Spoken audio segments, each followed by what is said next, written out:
is that a lockdown is like a pause button.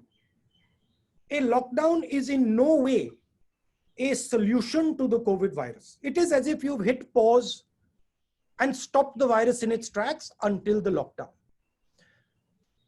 When we come out of the lockdown, the virus is going to start its work again.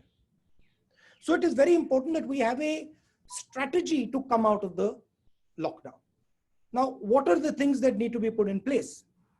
The lockdown allows you the time and space to put in medical resources, to ramp up your testing ability, to prepare your hospitals, to get ventilators, to create the type of architecture that is required to fight the virus when it picks up again.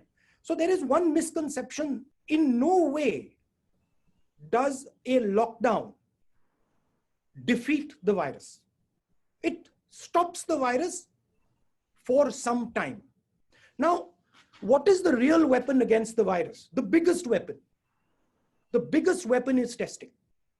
Testing at scale so you know where the virus is moving and you can isolate the virus, you can fight the virus, and you can target the virus. I think our testing rate is 199 out of a million. And if you look at all the tests that we've done over the last 72 days, it works out to approximately an average of 350 tests per district.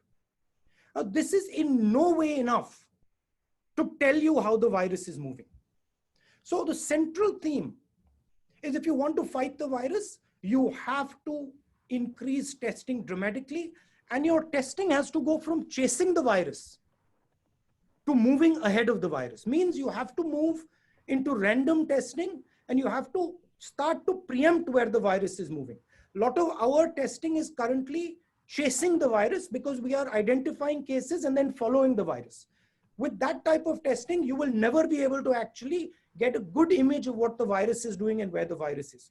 So one advice to the government, and this is something that I've said and we've been saying, push testing aggressively, maximize testing, and use testing strategically.